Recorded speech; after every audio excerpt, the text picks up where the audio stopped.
In the heart of the ancient kingdom of Umuofia, there lived a young man and noble prince named Emeka. Emeka was known throughout the land for his wisdom, bravery, and kindness. He was the heir to a grand palace that stood as a beacon of prosperity and tradition. The palace was a marvel with golden roofs that glinted in the sun, intricate carvings on the walls that depicted tales of old, and sprawling gardens filled with exotic flowers and birds.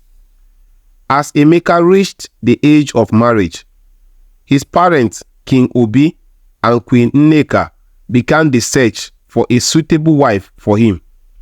According to tradition, the future queen had to be not only beautiful but also virtuous, kind-hearted, and wise.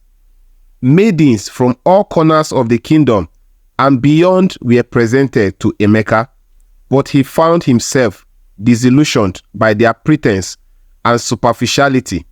He longed for a woman who would love him for who he was, not for his title or wealth. One evening, after a grand feast in the palace, Emeka confided in his trusted friend and advisor, Okoye. "How can I find a woman who loves me for who I truly am, and not for the riches and power that come with being a prince?" he asked. Okoye, wise and perceptive, suggested a bold plan. "My prince, why not disguise yourself as a commoner and live among your people?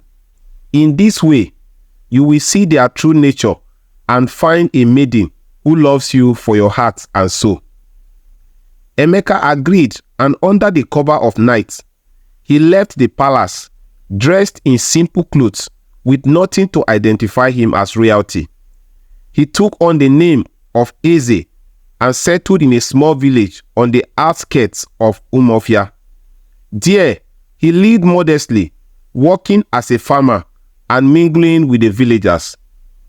In this new life, Emeka experienced the simple joy and hardship of common folk. He worked hard in the fields, shared stories by the fireside, and participated in village festivals. The villagers welcomed him warmly, unaware of his true identity. Among them was a maiden named Adaeze, whose beauty was only surpassed by her humility and kindness. Adaeze was known for her diligence and compassion. She cared for her aging parents, tended to the family farm, and often helped her neighbors. She and Emeka, or Eze as he was known, quickly became friends. They spent their days working side by side, and their evenings talking and laughing under the stars. As time passed, Emeka's feelings for Adaeze grew deeper. He admired her strength, her kindness, and her wisdom. He saw in her the qualities he sought in a wife. One day, as they walked along the riverbank, Emeka felt it was time to reveal his true identity. "Adaeze," he began, "there is something I must tell you. I'm not who you think I am. My name is not Eze, but Emeka. I am the prince of Umuofia." Adaeze looked at him, her eyes wide with surprise.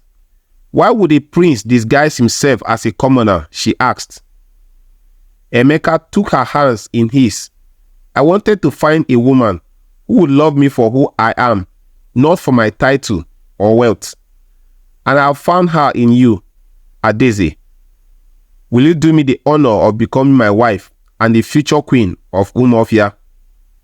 Tears of joy filled Adaeze's eyes as she nodded, "Yes, Emeka, I will marry you." With Adaeze by his side, Emeka returned to the palace, where they were warmly welcomed by the king and queen. The wedding was a grand celebration, attended by people from all over the kingdom.